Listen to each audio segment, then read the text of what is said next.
Lifestyle চ্যানেলে সবাইকে স্বাগত। আজকে একটি নতুন ভিডিওতে আবার এসে হাজির হয়েছি বন্ধুরা। আজকে শিবরাত্রি উদযাপনের জন্য আমরা এসেছি শিব মন্দিরের একটা পুরাতন ঐতিহ্যবাহী মন্দিরে। সেখানে আপনারা দেখতে পাচ্ছেন প্রচুর জনসমাগম হয়েছে এবং চারিদিকে আলোকের বর্ণময় শোভাযাত্রা আমরা দেখতে পাচ্ছি এবং প্রত্যেকটি মানুষ আশেপাশে থেকে এখানে এসেছে শিবরাত্রি উদযাপনের জন্য। প্রচুর মানুষের সমাগম হয়েছে আপনারা দেখতে পাচ্ছেন এবং খুব সুন্দরভাবে আলোকসজ্জার মাধ্যমে পুরা মন্দিরটিকে সাজিয়ে তোলা হয়েছে। এখানে দেখতে পাচ্ছেন বিভিন্ন মূর্তি এবং বিভিন্ন দেবদেবীর মূর্তিও রয়েছে, বজরংবলীর মূর্তিও রয়েছে, যেখানে জল ঢালা হচ্ছে।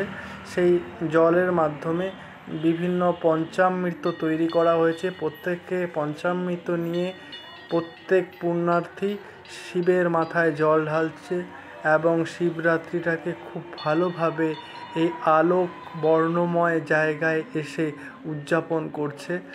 মন্দিরটি অনেক প্রাচীন ঐতিহ্যবাহী মন্দির।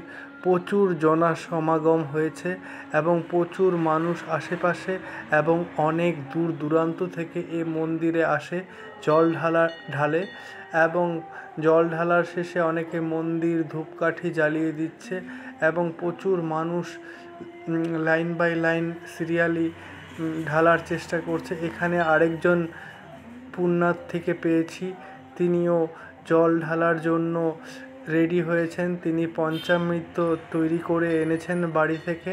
এখন শিবের মাথায় জল ঢালার চেষ্টা করবেন। এই মুহূর্তে তারই প্রতিচ্ছবি তুলে ধরার চেষ্টা করছি। বিভিন্ন জায়গায় বিভিন্ন দেবদেবীর মূর্তিও রয়েছে, সেগুলোর প্রতিও অর্পণ করা হচ্ছে। এছাড়া আশেপাশের পরিবেশ একটা খুবই ভালো মনোরম পরিবেশ সৃষ্টি হয়েছে। চারিদিকে লোকের সমাগম এবং শিবরাত্রি উদযাপনের প্রতি মানুষের শ্রদ্ধা এবং ভক্তি তা খুব ভালোভাবে পরিলক্ষিত হচ্ছে। এটাই আজকের ভিডিও। নমস্কার।